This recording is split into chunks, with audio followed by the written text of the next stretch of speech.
I'm Miranda Sharp, and I work with the National Digital Twin Programme, which is part of CDBB.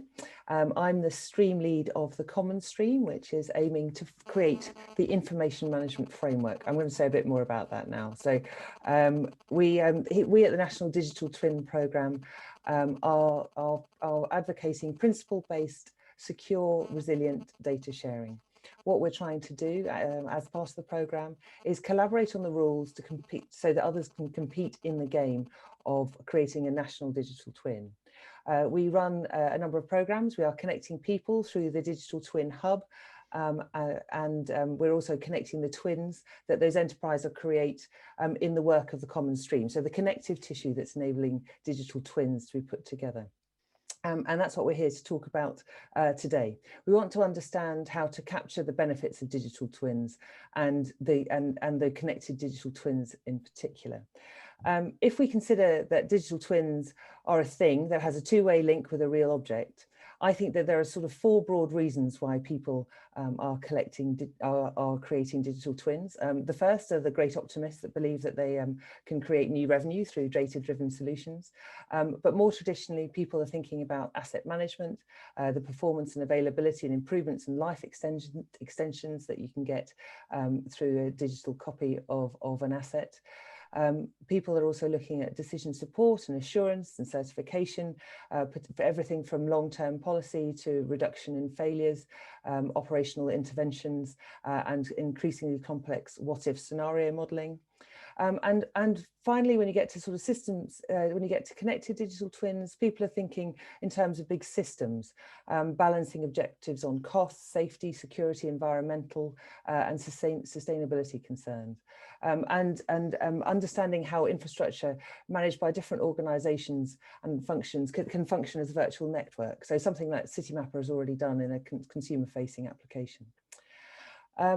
Now, the big questions are, how do we encourage people and organisations to connect the twins and unleash what we believe to be a network effect of benefits? How do we understand where the greatest opportunity lies, what barriers are in the way to securing those benefits, and what good has been delivered as a result, both a forward-looking and a retrospective analysis of connecting digital twins together? Now, I don't expect all the answers to those questions immediately, even from this stellar panel, but there is a great blog on the subject on the CDBB website, and maybe we'll talk about that later. But I'm thrilled to be able to introduce some of the leading thinkers in the space of data assets and digital transformation. And I'm going to ask them to introduce themselves in turn. We're going to finish with Paul Hodgson from the GLA, who's going to give us an insight into the London busyness model. So he's going to share his screen. But if we do it in this order, so I don't have to talk, which was alphabetical, Leigh, Herman, Peter, and then Paul, over to you, and I'll ask you some questions ask you some questions after Paul has finished. But also, if anybody in the audience has any questions, please do put them in the chat or the Q&A function, because we're very, very keen to make this an interactive session. Thank you very much. Over to you, Leigh. Okay, hello everyone. My name is Leigh Dodds. I'm the Director of Delivery at the Open Data Institute. Our work is to help build an open, trustworthy data ecosystem. So I'm overseeing a whole range of projects where we're looking at building trustworthy, sustainable access to data. I'm Herman Heynes. I'm the CEO of Anmut. We started Anmut, Professor Andy Neely and I started Anmut about 2.5 years ago. And our purpose is to help organizations improve the return on investment of their data assets. Now that sounds incredibly vague. So what I'll try and do is quickly explain what we do and don't do. So if you think about the four things that typically happen in the data space, there's analytics, there's the making available of data, which is typically the area that we don't play in. There's part of the analytics that we play in around machine learning. And the areas that we do play in is helping organizations improve the condition and quality of their data so that it's fit for purpose. And the area of identifying which are the most valuable data assets to focus your efforts on so that you can allocate appropriate capital to invest in your data assets. And the first area is the one of the focus today. So that's hopefully makes sense what we do and what we don't do. And over to Peter. Hi, and I've unmuted in time. Thank you. My name is Peter Vale. I'm the Engineering Information Manager on the Thames Tideway project. So my responsibilities on that project cover really the digital deliverables, the BIM sort of strategy, and I also support and champion sort of digital innovation within Tideway with our contractors and supply chain.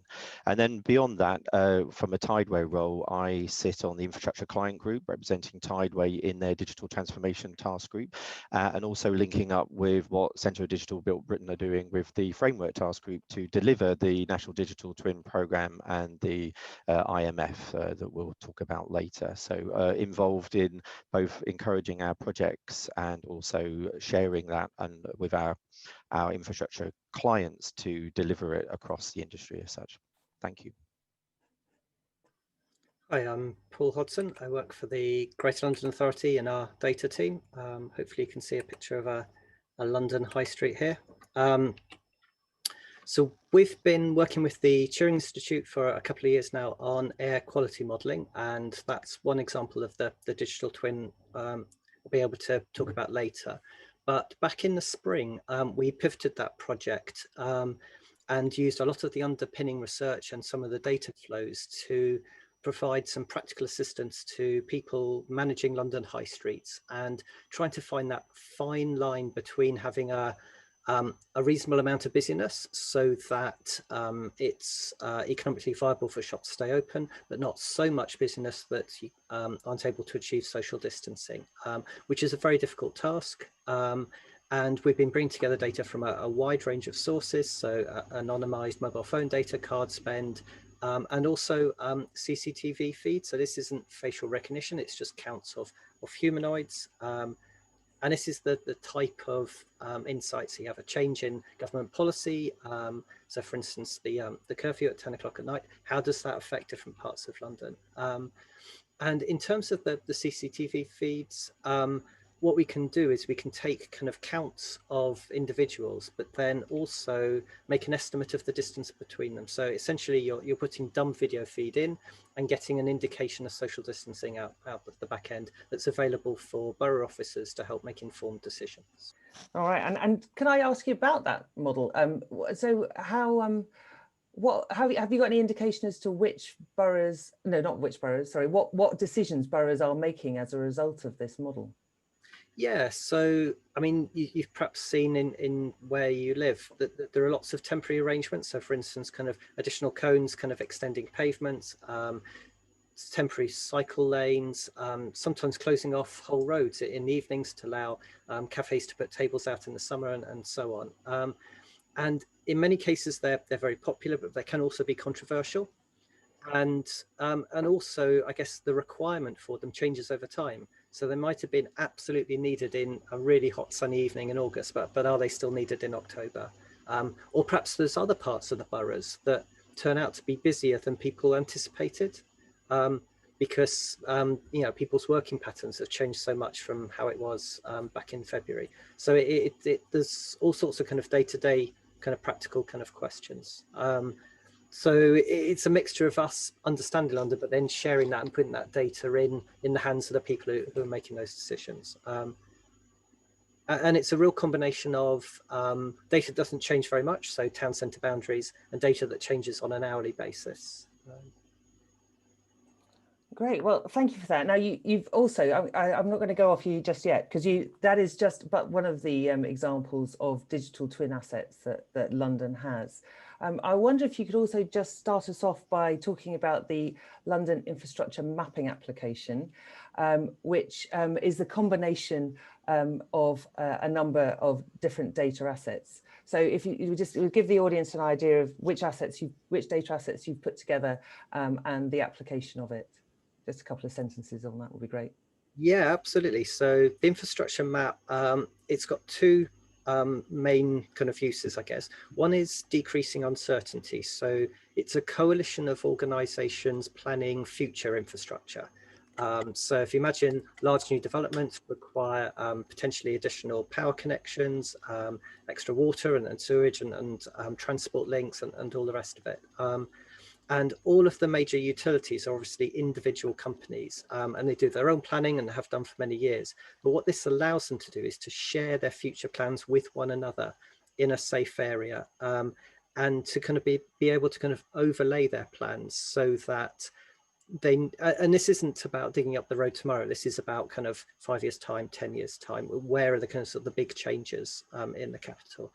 And it allows them to kind of plan for those kind of large changes in demand. And then the other part of it is collaboration opportunities. So where kind of there's renewal programs, say Thames Water are working their way through London, renewing the 100-year-old pipe network.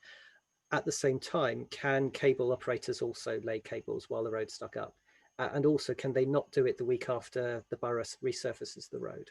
So it's those kind of very kind of practical kind of things as well. So there's kind of a matrix of collaboration opportunities that comes out from this. Thank you very much, Paul. Now, if I can open it up to the rest of the panel.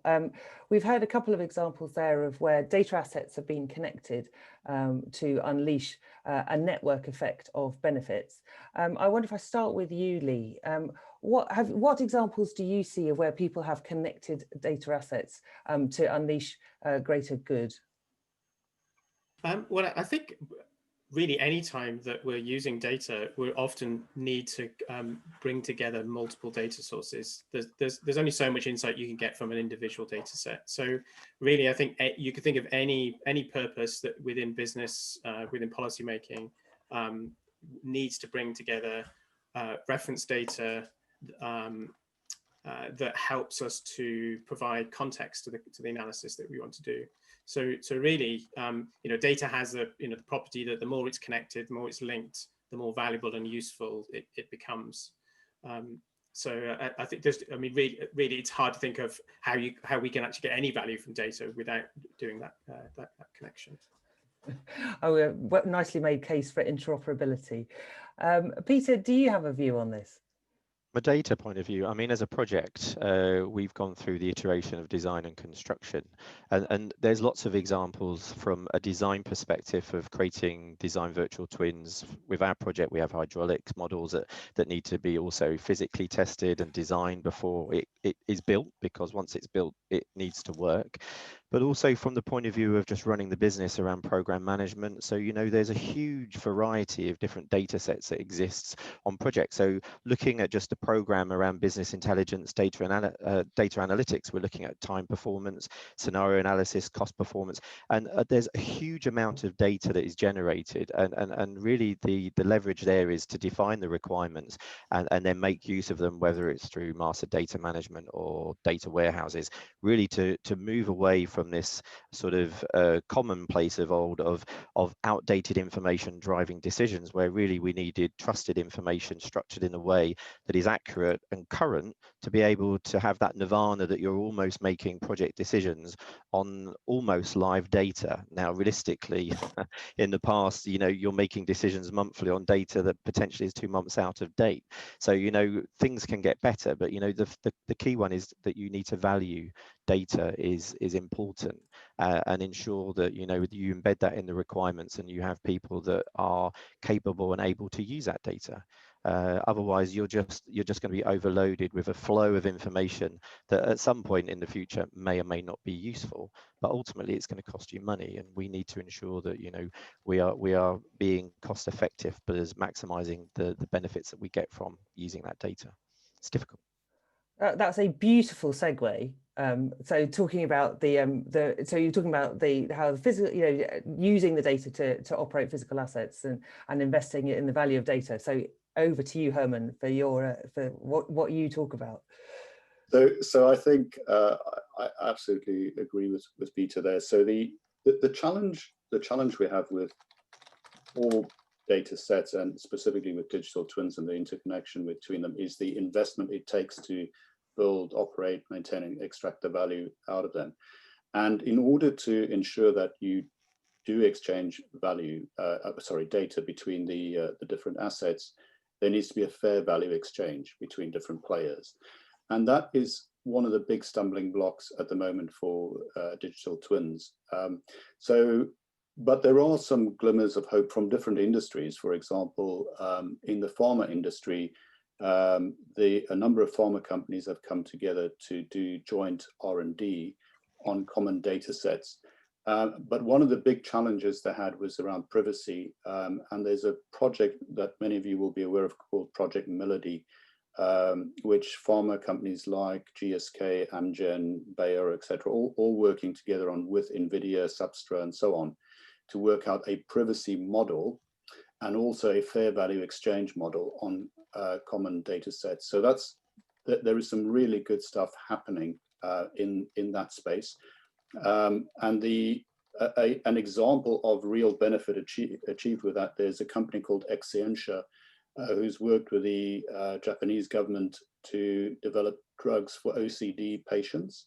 And they were able to use this common data sets to accelerate drug development by 5 times. And the way they did that was reduce the number of compounds that had to be tested. So typically you look at, in that case, they were looking to test about 1,600 compounds, which would take an enormous amount of time and cost. And they were able to bring them down to 350 compounds. But that requires real interchange between data assets and a really good understanding of who benefits from it and fair value exchange. But the short-term benefit in R&D is great, because the average drug costs about £1 billion to develop. Where I hope, and this is really important, that we attribute value correctly, that we don't just stop at the R&D part, because pharma companies collect enormous amounts of data through their interaction with doctors, patients, etc. But they have separate data sets that don't interact with each other, and connecting those is where the value discussion needs to happen. So I thought I'd just bring another industry perspective, but there are many others. Ocado in the UK is a great example, where Paul Clark and the team have done fantastic work of using digital twins and attributing value and so on and so forth. So I'll pause there, Miranda, before I say too much. No, so can I pick up on something you said about fair value exchange? Is that monetary, or how do they describe that value exchange? So I think Ian Gordon from Highways England is on the call today. So we did a piece of work which I hope, Ian, you'd be okay for me to talk about. I'll just check whether Ian... He's smiling by the looks of it. Okay, cool. So the way we calculate value and link it to data assets is by looking at the different stakeholders. So we start from a principle to say value, like beauty, is in the eye of the beholder. And your classic frameworks for architecture ontology typically focuses too much on the internal stakeholders, whereas the value that's created in the case of pharma is for the benefit of customers, governments, etc., etc. Similar, the work that was done for Highways England was for the benefit of logistics companies, the environment, commuters, leisure travelers, etc., as well as the employees and suppliers of Highways England. And that helped them to attribute the value ascribed to each data asset. So if they were to share a data asset with somebody else, they understand the value of what they're sharing for the other party. Now, this is still early days, but that understanding of what your data asset is worth and what a fair value exchange is critical to be able to make that transaction happen. It's like any other transaction in the economy. A good example is, options. Was that you couldn't actually trade options successfully until Black & Scholes came out with a pricing model for options. I think we're in the same space now, that we need those tools for valuation and pricing to enable the economy to really proceed. Oh, that's so interesting. I know we've got a question in the chat, so thank you for that. We're coming to that, but I want to come to Leigh, because you've done some work, Leigh, with the ODI on data institutions. You haven't gone as far as pricing data, have you? But you've talked about models for sort of stewardship and sustainable access. So I wonder if you've got any comment on what Herman's just said there. Yeah, sure. So as I said in my introduction, our goal is to try and build a trustworthy, open ecosystem. The the fundamental building block there is ongoing stewardship of data, so that we manage it as an asset, as infrastructure, so that we can get broader value from it, either for individual organizations or for society as a whole. So I think it's useful to think about when we're talking about data as an asset, we're actually doing that in I think, two senses today. There's viewing it as an asset, as a resource that should be managed and maintained and used effectively by individual organizations.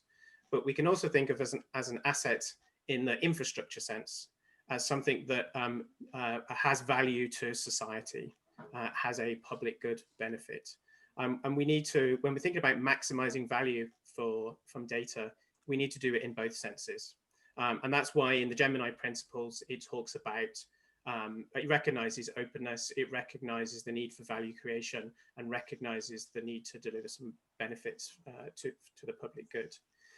Now, when we want to build those kind of stewardship models, there's a whole range of different ways that we might share data or bring it together so that we can create insights from it. There are different models that will be applicable depending on the sensitivity of the data. So Herman mentioned use in data in the pharma sector. So quite often that will have personal or sensitive information. So it needs to be shared in quite controlled ways. Other data sets might be shared more openly or using other models that can increase access. So the work that we're doing at the ODI at the moment is looking at the range of models that people are using. And there's some really interesting work across a whole range of different sectors, and looking at how those are best suited to different types of value generation. But in lots of cases, we need to be able to bring data together at volume in order to generate insights. So another example I'll use is there's an organization called Hilo, H-I-L-O, which we often mention in some of our work. They work with shipping companies, and they act as a trusted intermediary for those organizations to share some of their safety and maintenance data. By bringing it together into a central location, Hilo are able to do some analytics across that data, which none of the individual companies would be able to do, to be able to give them predictions that can help them improve their maintenance and ultimately increase safety on those ships. So that's an example of where pooling data can create some shared value, not just for those organizations, but for society as a whole. Thank you, Leigh. Can you you pick up the question as well that we've had from Jonathan, which I think touches on this. And I know Paul wants to answer it as well. So if there is a collection of interconnected twins rather than one big one, which is certainly the vision for the National Digital Twin, should there be more investment in standards across ontologies, explaining a twin so that they can better communicate with each other? So I think the short answer is yes. So the slightly longer way to answer it is, so I think of a digital twin as an application that consumes data. So if we want to create digital twins that are more that quicker, that are impactful, that help us make better decisions, then the data that those digital twins are drawing on needs to be interoperable. It needs to be linked and connected, and we need access to it. But digital twins themselves are sources of data. They're either providing insights to people, to all of us, to help make decisions, but that data can also be fed into other analyses. So the insights that might be coming from say a traffic prediction model or a weather forecasting model could be fed into other digital twins to help inform their predictions or help inform the way that they operate. So in order to do that, we need to think about how we find those sources of data. So which digital twins can provide assets for the analysis that we want to do. So we need to be able to describe them. We need to know what kinds of data they produce and some context of that data. So what are the quality and precision of the insights and forecasts that it's giving? How do we find the digital twin? Like, how do we know who's actually running them? Where are they existing, so that we might be able to connect to them? So there's a lot to do at both of those levels, I think.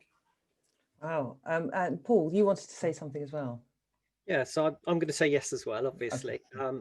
But I mean, as a city, we don't want to develop our own standards. So, you know, we don't want to build stuff that's deliberately different to Manchester or Bristol or Leeds. So if there are national standards, obviously that's really helpful for cities because they don't have to invest time and energy kind of sort of developing those. But one thing I was going to say is that yes, having standards is helpful, but also one of the things we found is that sometimes it's the kind of the underlying approach of two different twins is very different. So you can combine them because they're both talking about the same LSOAs or the same wards, but actually you shouldn't, because one is trend-based and the other is, I don't know, it's such a different methodological approach. You know, it's looking at kind of, it's scenario-based. So we've had this with the population projections and the economic forecasts. And it's taken us a long time to kind of make sure that it's sensible to bring those things together. So I suppose the thing I wanted to say is that having ontologies and kind of standards is really helpful, but it's only going to be part of the picture. Yeah, yes. Well, thank you. As I would expect, so some level of agreement here. Now, the questions we've got coming in are fantastically rich. And I'd like to thank everybody for questioning them. If we don't get through, we need to finish today at 12:15. If we don't get through them, I think there's at least a couple of blogs in here. I'd like to go to Rami's question, which comes back a bit to Herman's question. I think Peter's touched on it as well. On what basis do we select the data sets we intend to interconnect? Now, my somewhat trite answer to that is always, well, it depends on your use case. And a salutary lesson that I've learned in the last month is that data often tells the story of its collection, which I think is what Paul was saying. You know, the reason data was collected is always reflected in the data which is created, and therefore they're not always as connectable as you might understand. I wonder if any of the panel have got any answers to the question on what. Yeah. Yes, you come in, Peter. Yeah. So let me remind the panelists, because I've rambled on a bit. On what basis do we select the data assets we want to interconnect? So when we get Mark giving the presentation around the National Digital Twin program, around the sort of the digital twin, the national digital twin, it all goes back to its ecosystem. So from my point of view as a client organization, you start at the lowest common denominator, and the question to ask is, what data do you know, what data you're collecting, and why are you collecting that data? What business benefit is it for? Because ultimately this works on a foundation that we talk about good structured quality information, that we understand what we have before you can then start making that available to others. So it is a grandiose sort of question around what do we need to connect, and that's one of the sort of questions that we're asking around data for the public good, is that you challenge the organizations, you challenge the sectors, and you challenge the wider communities around, you know, what is it that fundamentally we need to drive the business, and do we have data to utilize? And if we don't have that data, is that something that we should be asking for to join the gaps, etc. But again, it's all about having data available to start that process. And if we don't understand at any level what we have and what its purpose is for, it's doomed for failure, to be honest. So ultimately, the data sets that should be, ultimately each individual player will have their own business case, what drives them as a starting point. And then it's also about this idea of commerciality, of unlocking that data that is hidden behind those little firewalls or areas that don't want to share it because of confusion over confidentiality. So see what fundamentally we have, see what can be shared, and then we start to unlock that idea of ecosystems interconnecting to create this idea of the national digital twin. So it isn't one big massive data set, it's actually linking together smaller elements to leverage those sorts of insights that we can expect at project level, but then other people at industry will have different sort of benefits of being able to do some weird and wonderful things.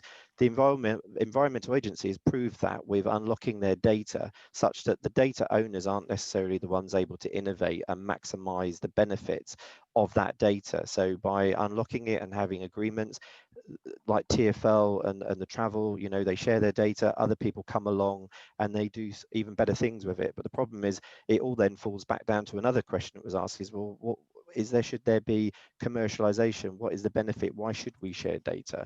And that's where then the sort of the red tape and the bureaucracy gets in place, in that, you know, in the perfect world, it's all about for the public good. We should be sharing the data, you know, quite openly, but ultimately some people are comfortable, other people want people to pay for that. And I think these are the sorts of barriers that we could talk about separately around unlocking those real potential benefits. Thank you. Herman, you wanted to add some colour to that.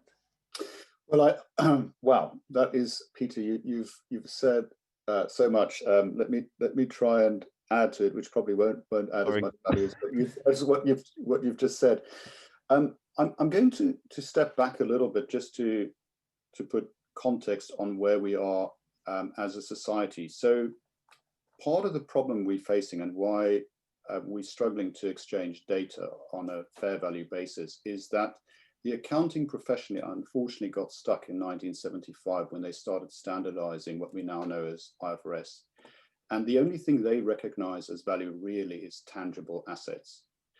And tangible assets make only up only 13% of the market value of the S&P 500. The other 87% is intangible, of which data is an enormous chunk. Now, we understand how to exchange tangible assets with each other. If I want to buy a house or a piece of land or a car or whatever, we understand what that fair value exchange is. The problem is the view is that it would be wonderful to share data, which I think all of us agree with, but it actually costs a lot of money to share data with other organizations in order to get it into the right condition, in order to create the APIs to share it, and in order to architect it in a way that's useful for others. And unless there is a fair value exchange, you're not going to be able to incentivize the system to make that happen. So we do need to get past the accounting view of the world. And unfortunately, all of our organizations are hardwired to create a profit and loss or a standard. Even the balance sheet is fixed on fixed assets rather than, or tangible assets rather than intangible. So we need to start looking at value more broadly. And as I said, and it sounds like a glib thing, but as I said, value is in the eye of the beholder. It's the value you create for your customer, for your employee, for your supplier, and for the environment, etc., that we need to be able to measure, to be able to show what the value of that data asset is. And then we can start on the journey of actually creating a fair exchange. The problem that all of us face is that we want to be able to share the data with other organizations, but it's seen as a cost to the organization to create the infrastructure to share that data. So until we actually start to understand how much value can be unlocked for society and for others, we're not going to be able to get past this. So this is my view. I might be wrong. So to tie into Ian's question, should we have and Ian, let me just go back to your question. You had a really good way of explaining. You said, does data valuation require commodification? Do we need bushels of data? The answer is absolutely. Until we get to a point where we can actually understand what the most valuable data things are that we want to share and what people are willing to trade those for, we're going to be stuck in this endless loop. Now, you can say governments should be sharing data with the greater public, et cetera, et cetera. The problem is I've not come across virtually any government department that is adequately funded to do that. That is the core of the problem. So they do it at, on best endeavors, but there's a ton of data that is not being shared. I'm going to pause there, Miranda, because I'm probably getting on my high horse here, but I feel very passionate about this. Well, yes. Now Leigh wants to come in as well. I wonder which angle he's going to come from. He's probably going to tell me I'm wrong, but that's okay. No, I'm not. I'm going to agree with both of you. I think. I suppose the lens I'm kind of looking at it is it's very easy to get caught up in trying to standardize everything. So there has to be some kind of prioritization about what data we want to standardize, what data we want to share. And so we need a clear purpose for doing that. And I think if we have that purpose, then it becomes easier to measure those benefits. So because we know why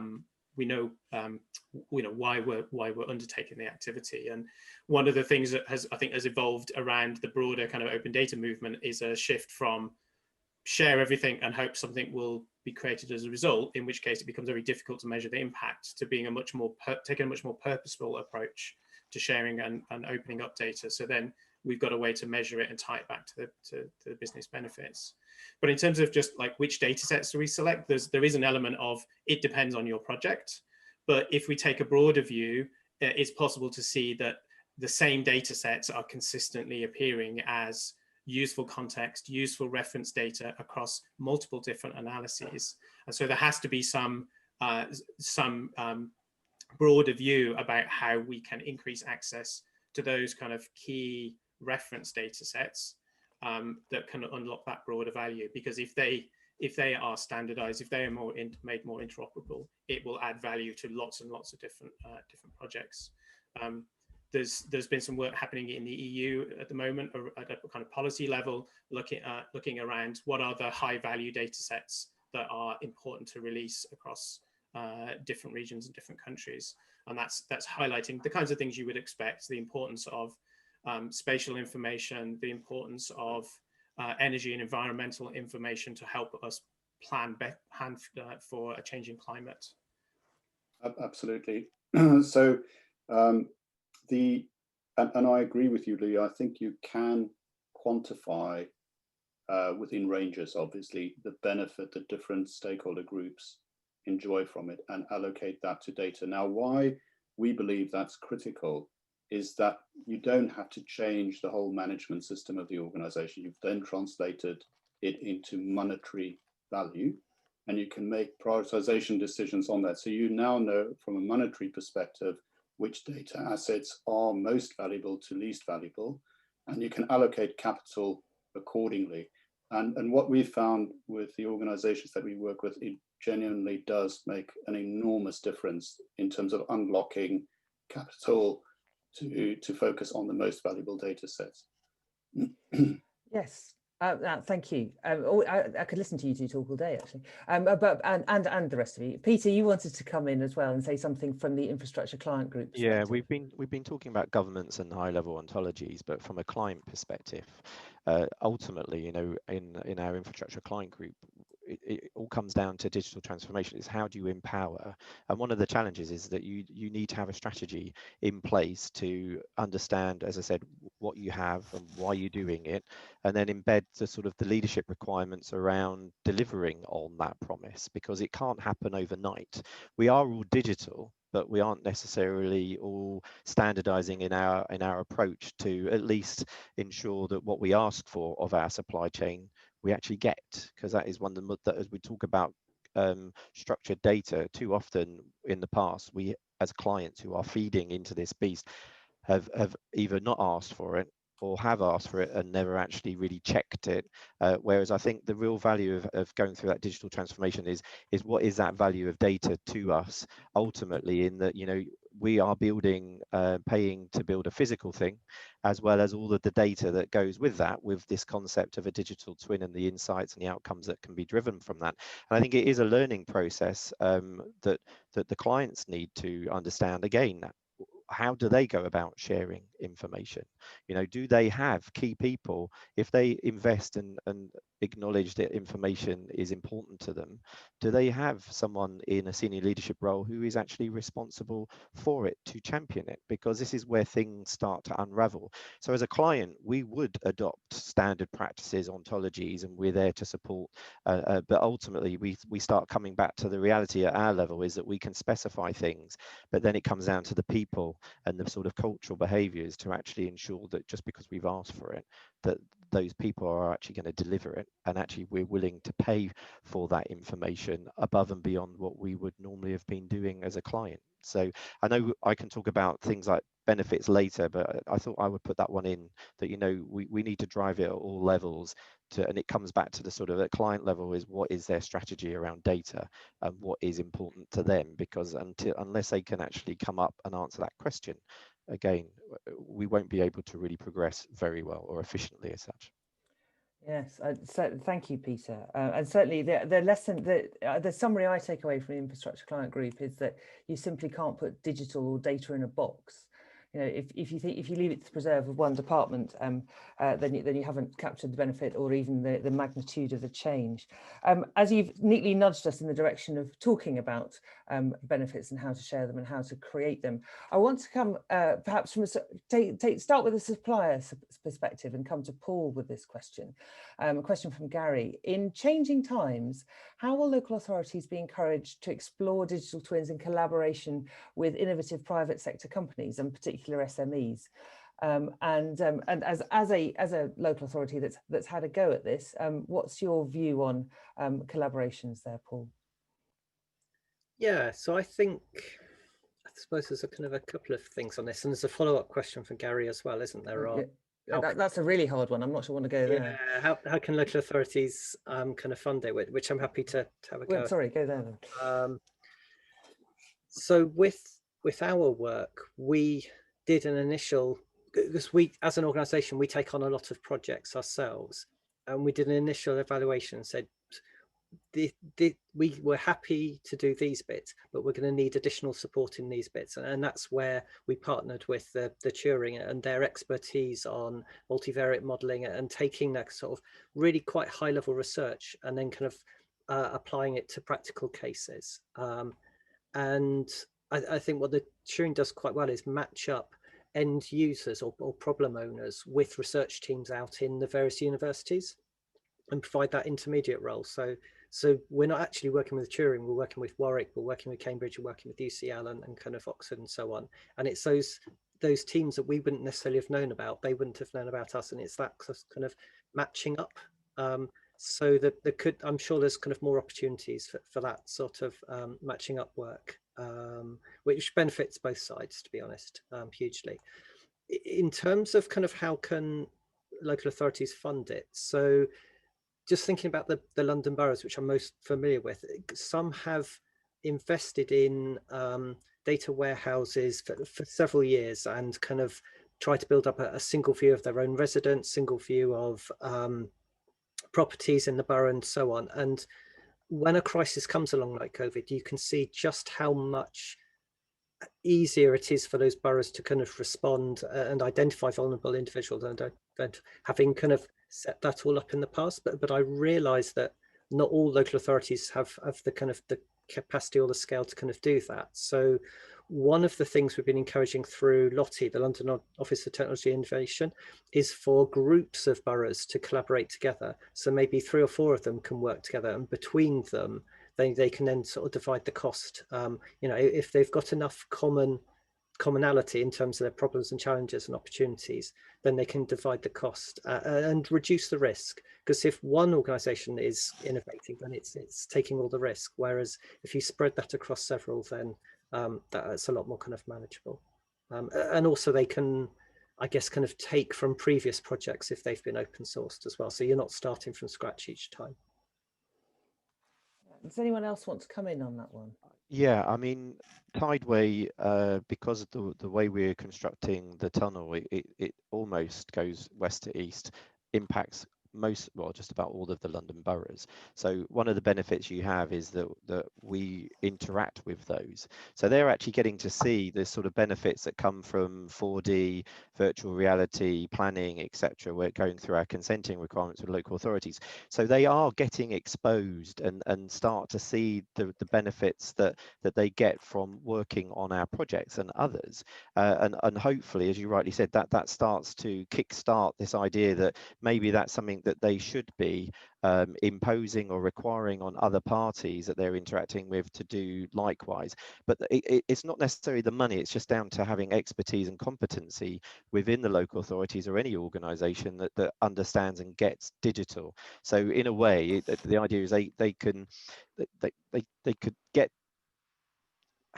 yeah, I mean, they could see it and go, I'm inspired, I like it. And then unfortunately, it will unravel pretty quickly when they try to implement something if they don't have that capability in-house. And it comes back to things like what is the capability and maturity of our organizations from a digital perspective, whoever they are, to be able to do it. Because actually, you don't need a huge amount of money. If you have in-house competencies and some tools, as long as you're using those tools to their 100% capability, you're going to be in a better place than not using them. And I think it is a mindset over just raw budget, in the sense that you need to be able to see the benefits and want to champion and do it. And actually, we can do things quite cheaply and quickly to embed these sort of efficient practices, etc.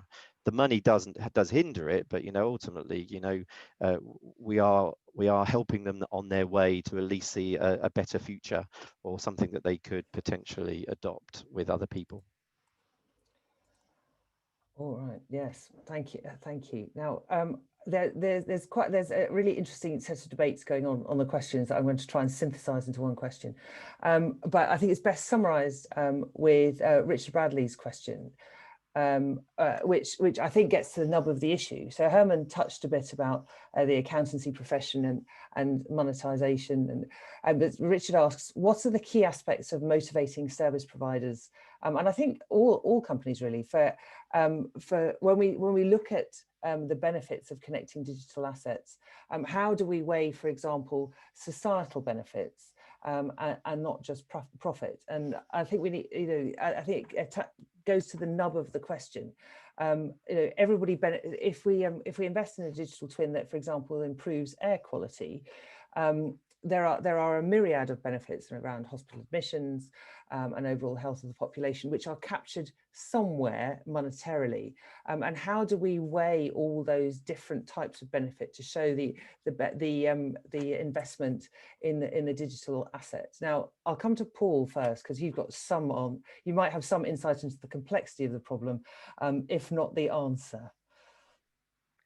Yeah, I mean, we've been wrestling with this in terms of the Internet of Things and sensor devices and kind of smart lampposts and stream furniture, because you're right, and also in connection with flexible energy grids.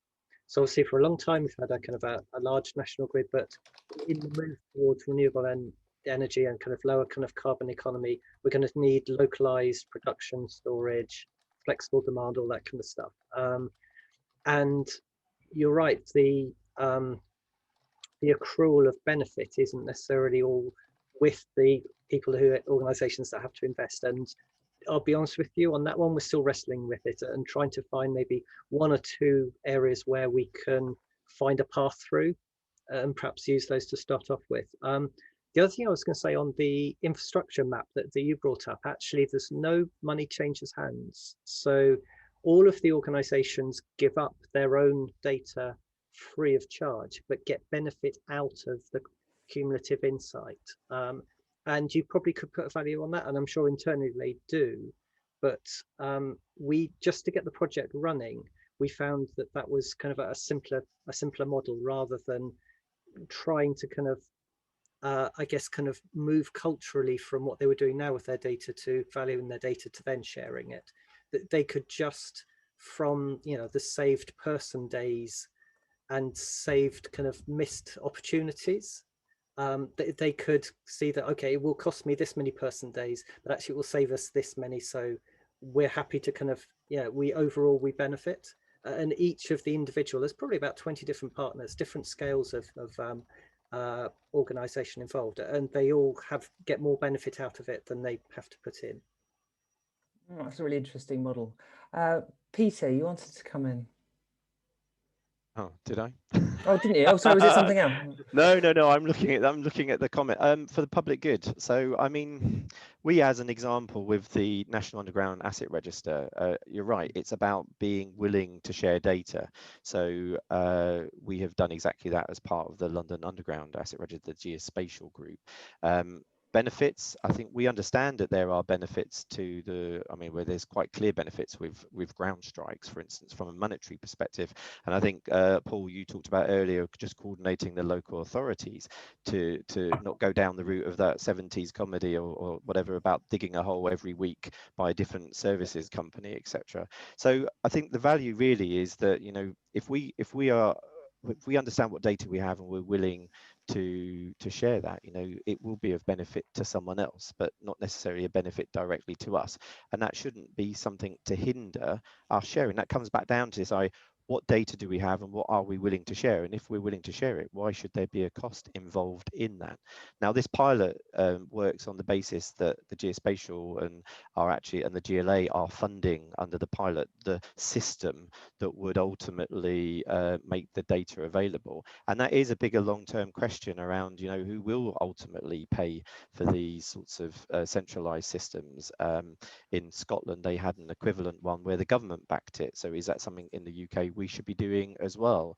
But I think the fact is we should just be getting on and doing something. And then ultimately, rather than wait for perfection, we just get on with it. Now, with the benefits on that Lua, the effort that we put in was more on the commercial agreements to create an environment where we were willing to share the data. The actual providing the data was minimal for us. It was very minimal data, but the amount of toing and froing that went on with our lawyers, yeah, it got done. We shared the data, but that will be of benefit to lots of other people, because what we're starting to do is create a standard agreement that most people will be able to accept to share data where they are willing to share data. And then we get into the realms of, how good quality it is and who should then clean it up. Now, on the Lua, it's the responsibility of the owner, but not to impose on them the right to then clean it up. But ultimately, I think, if there's a real benefit, there's almost a requirement or pride on that client to then potentially go out and start investing. And this is that snowball effect that, you start small, you see the benefits, and as you unlock those benefits, you start believing, and as you believe, you can do more and more and more. The problem is that first step that, people are unwilling to take, because it's new to them, and they still live in this world that, if I'm going to give someone something, I want payment. And actually, we're trying to remove that and actually say, well, there is a bigger benefit. And I have this in construction. You talk to the designers, why are they sharing the data that will benefit the ultimate client?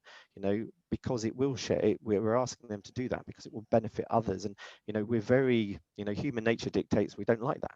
We want to know what we're getting out of it, not what potentially someone else will get in 5 years' time. And that is a behavioural and cultural issue that, we just need to move away from. And that's driven by commercial, procurement, legal, which comes out of the things like the Project 13 approach to do new, different ways of working to fundamentally drive business to support what you're doing with standardized ontologies and new digital standards. We at the coalface just deliver it, but we're there to help empower and ensure that it happens as such. Oh yes, yes. You've given that speech before, haven't you, Peter? Now, I think it'll be interesting to hear both Leigh and Herman talk about this. So Herman and his experience with the red in tooth and claw commercial people. How do you convince people to invest for other people's future benefit? And Leigh from their perspective of the ODI. So Herman, if I start with you. So I mean, the funny thing is that. Maybe something worth sharing. The average organization already spends around 5% of revenue on data, but most of that money is draining away because it's remediation of data, et cetera, et cetera. So one of the key things is to help organizations understand the effort that is already going on in the organization and saying, wouldn't it be sensible if we prioritize it on things that create value internally, in other words, improving our operating efficiency, reducing our costs, improving our margin, as well as aligning it with the benefits for the customers and other stakeholders, such as the environment and so on and so forth. Now, there are many, many, many, many examples. Every organization you look at, you will be able to find the existing governance structures in the organization stand in the way of sharing data effectively within the organization. And that causes massive, massive reduction in in value. So let me give you an example, which is a well-known, publicly available one, so nobody's going to shoot me for sharing this. GSK had a fine of 3 billion for the bribery in China. The issue was actually that GSK lost 20 billion pounds of market cap. The investors were really concerned. And the issue was there were 27 different organizations with data sets not sharing data across the organization, which was underlying that. That was just within one organization. So and this is not to say most pharma companies are just as bad or worse. So it's not particularly pointing out GSK. But the issue is we see this in construction where you have a major project happening and they're not thinking through what the benefit of the usage of the data will be through the operations and usage through the life cycle of the asset. And actually, if you think about it from that perspective and you cut through the current organizational boundaries and you say there is value to be had by everybody, and literally by everybody, if we prioritize our investment in data differently, you actually can make progress. Now, I think there is an enormous amount to be said for goodwill and sharing data because it's the right thing to do, which I think is wonderful. The problem is most organizations still measure individual performance of each P&L holder by how much cost they can reduce, etc., for their P&L, which flies in the face of sharing data. That is the reality. So it's not so much that the concept of sharing data because it's the right thing to do is at all flawed. I don't think I agree with the principle. The issue is what do we need to do to enable it?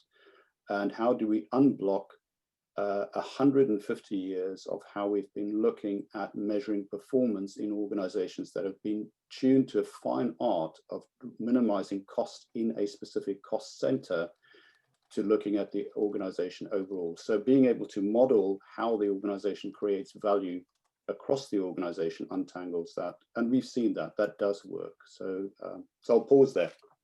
That's a good one, and perhaps makes it easier for Leigh to answer the next question, because if organizations don't even share properly internally, how on earth do we expect them to share effectively externally? And we've had a question as well saying that the big bus operators, Google and Uber, won't share and are not motivated to share data are not motivated by aggregated benefits.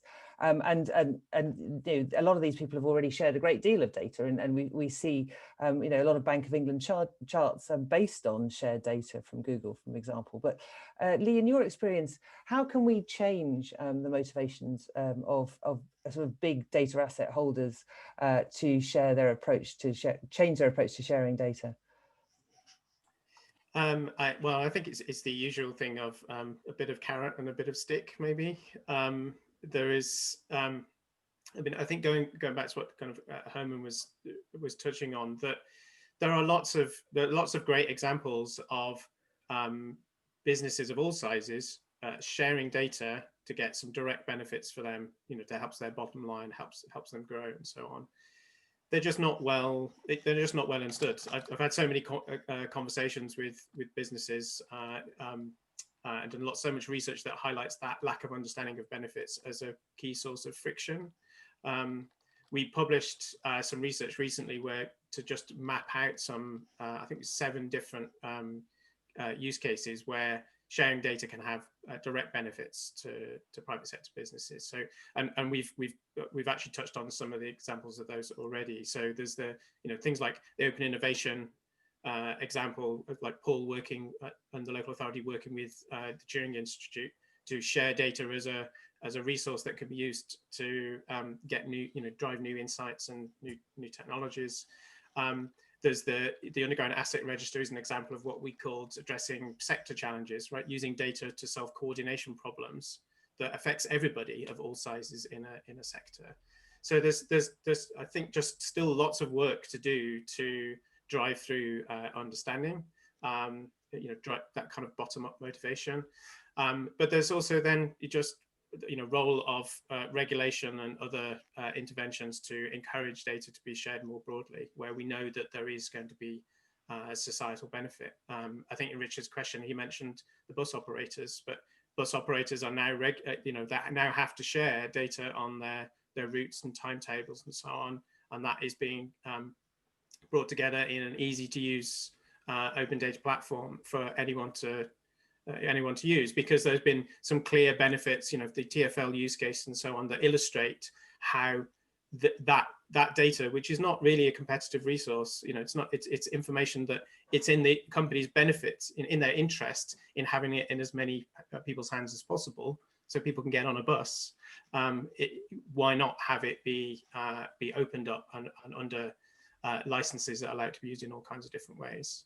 And it may be that in some areas we need more regulation to encourage sharing.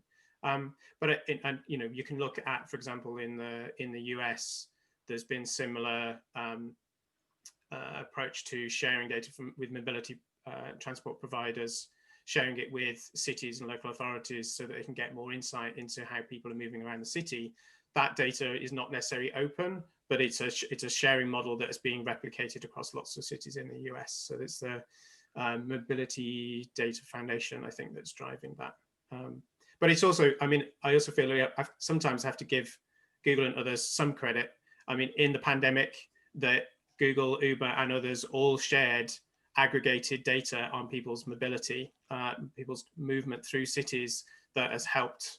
I know it's helped the ONS Data Science Center to do analytics that has helped to improve decision making about how we respond to the pandemic. So it's not that they aren't always sharing, it's perhaps not as quickly as we might like. Yes, exactly. A good point. I'm reminded of my favourite example of Citymapper and how they thought it was okay to take open data and create valuable data assets, which they thought they were in a position to sell back to a body that was trying to deliver public good.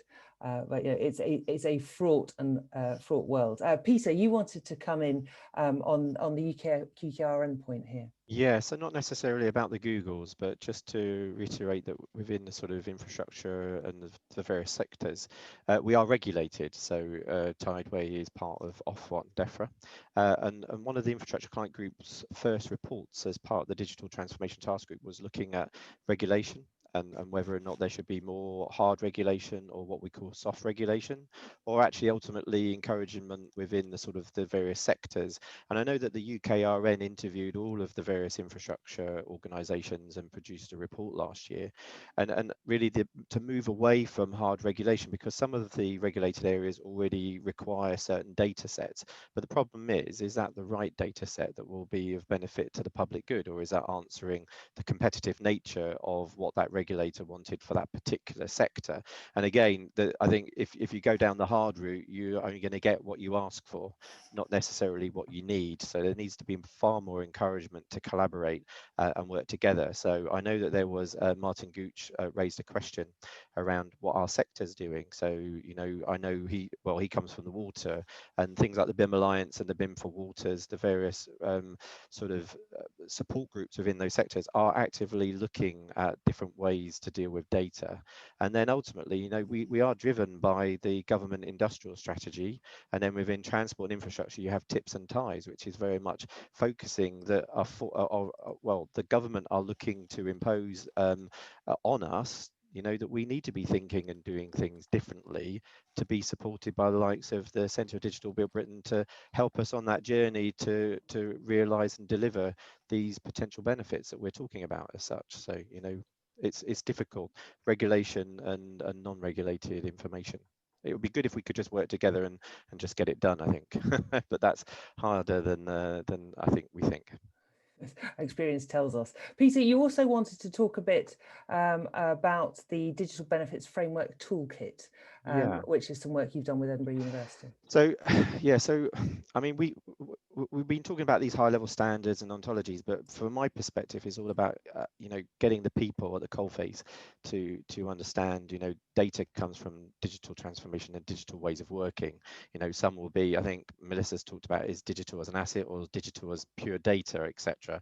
So one of the problems that we had, and it came out of the BIM working group, is that they sponsored a PricewaterhouseCoopers benefits sort of framework, looking at each design stage as hard sort of potential benefits, but that was from an economist perspective, just looking at money, and it was very hard to replicate from one project to another. So as part of our innovation program, we looked to co-sponsor with our contractor a PhD student who's Karolina Tojiska from, as you said, the University of Edinburgh, really to develop a digital benefits framework toolkit, and that's really to try and answer that fundamental question is, you know, what is the real benefit? Now, we can look at benefits from more traditional financial, but then we've talked about the sort of the efficiencies that come from doing something, and this sort of snowball, looking at the efficiencies and time, and then ultimately the intangibles, such that you can very easily sell to a financial director the hard benefits, but actually, you know, too often that unlocks a whole load of other benefits and potential benefit add-ons, but no one ever actually understands how to create them. So really our sponsoring was to try and support the concept of to get tools and a tracker in place to create some consistency, but ultimately to get the senior leadership engaged with information that's easy. And then the converse was really to get the workforce engaged as simply as possible through forms to actually start capturing where they think there are potential benefits, because too often, and I don't mean to be critical here, that the data scientists get on with it and actually look at it from their purist perspective, where ultimately, you know, in our environment, the people that are actually generating the data are the people in on-site or the offices, and we need to take them on that journey and encourage them to highlight where the benefits exist. And then ultimately what we need to do is encourage, you know, potential innovation around what are the potential benefits and why should we invest and do it, versus the converse, which is once we have got historic or we have then agreed, is that we are tracking it appropriately to truly realize what those benefits were, and then ultimately share that through case studies with the Digital Twin Hub. I believe we've already mentioned that, to share that out there, because it's all about lessons learned that we can share with others, but to try and standardize and build on what I think Atkins have done with their logic model. I know Anmut, you know, you have gone through, as you described around Highways England, about how you can unlock and what is the value and the costs, but we need to get some hard evidence through these sorts of toolkits to start creating that confidence and commonality, to be able to not sell it to the senior, but to sell it to the people that are actually going to be using these sorts of digital tools to generate the data. And if they aren't on board, they will not do it. So you need to make it as easy as possible. So that is something that we're doing. We're currently going through the testing phase. It finishes in January, and we will be sharing all of our information with the Digital Twin Hub to share what we've been doing. Whether or not you want to adopt it or you take it and improve it, you know, it's a learning legacy for everyone. But if no one actually shares or starts, we'll never get to where we need to be. Thank you. Oh, thank you very much, Peter.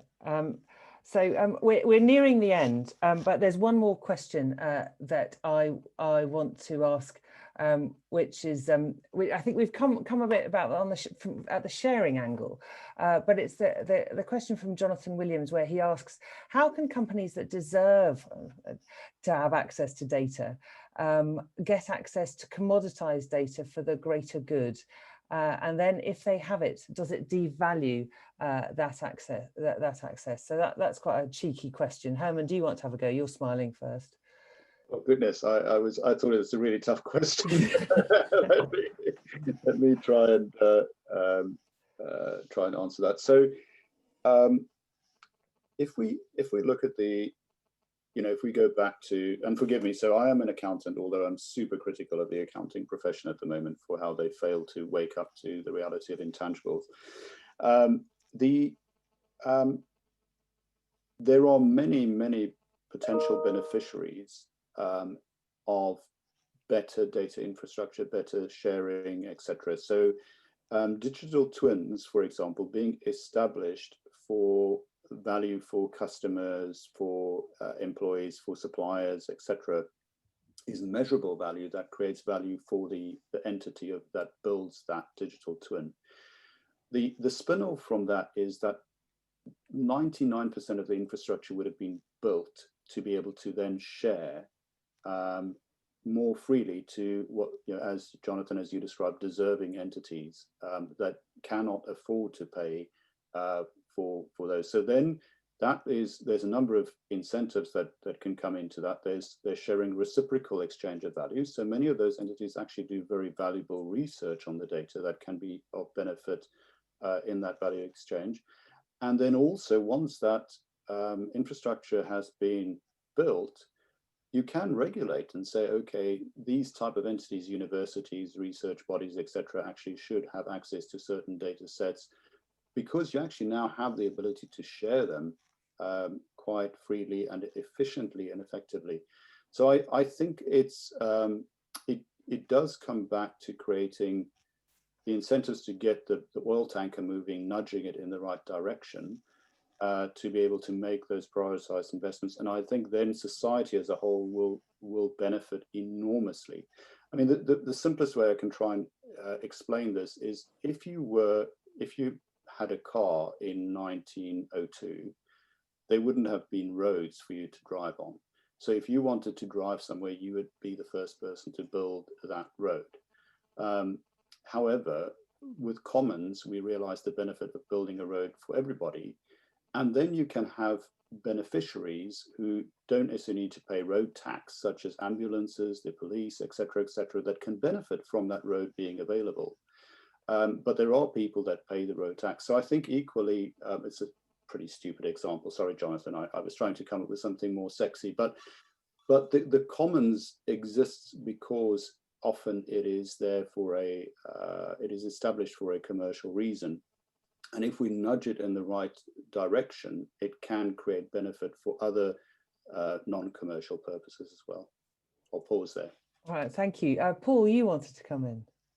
Yeah, I mean, I think it's a really good question. It's something we definitely kind of come up against. So in the busyness kind of social distancing work, we would like to share really granular, detailed data, but we can't because it's commercial data. So what we've been doing is working with the end users to really understand their questions and sharing kind of much cut down, simplified information with them that's very tailored to kind of their specific end users. And I mean, the digital twins are a huge, complex kind of undertaking, but I think if you involve non-profits and kind of other organizations at the start of that, understand their, I guess, what they can contribute to it, but also kind of how they might use some of the end outputs, and then kind of tailor those outputs to being able to kind of be shared with them. Then I think it isn't perfect, but I think it's better than doing nothing. And we've got a few projects where we've been trying to do that. Totally agreed. Yeah, that's really good. The answer, I feel, is always understand your use case very, very well. Leigh, do you have any comment on that before I wrap up? Well, I could perhaps go at a slightly different angle. That so maybe it's a kind of practical speaking. How do you get access? How do you get access to data, particularly if you're not perhaps a typical user of it?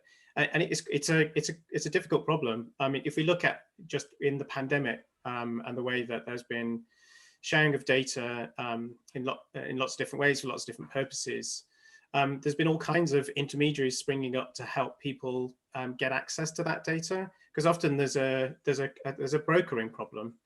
It's not clear as a charity or a potential user of data what is out there. You know, what data assets exist within commercial organizations in particular. And as a commercial organization, you might not really know all of the range of uses that your data could be put to. So there's always a little bit of a brokering kind of intermediary role to help good use cases find good data, which I think is something that we're still working through as part of, you know, elements of our data ecosystem. But really the kind of way to start is to be open to requests, and be open to working through some of the issues that Peter highlighted, that, you know, you've got all sorts of internal legal frictions just to navigate before you can, you know, share data more easily in future. But it starts with a conversation and builds from there. Brilliant. Well, thank you. So I know we've got commitments at 12:15. Oh, there it ticks over. So it falls to me to wrap up. But first of all, I want to thank my dream panelists for coming along and sharing their thoughts so openly today and to contributing to such a rich debate. I think we've had really high engagement and really high people listening in. So thank you to all of you who came along, and thank you for your questions, which I hope we'll find ways of answering as well as just this webinar. I don't know how many of you know, but today is National Statistics Day. So we hope that people will be more open and more curious to the use of statistics, and I hope we formed part of that rich debate. And one of the questions was around standards, and do the panel have any idea how long they take to deliver? And I'm reminded of the nun's prayer, or perhaps just the young person's prayer. You know, when people are torn between the argument for standards which enable the rapid interoperation of data, but also are extremely sensitive to individual needs which different clients present. And so often when we think about standards, the answer is make me good, but not just yet, while I take into account the individual account. So on that note, so I'd like to thank everybody again for participating, in particular to our panelists, and please do engage with the National Digital Twin Programme through the DT Hub, and thank you to everybody who shared links on the chat, and we look forward to having this conversation at later dates. Thank you.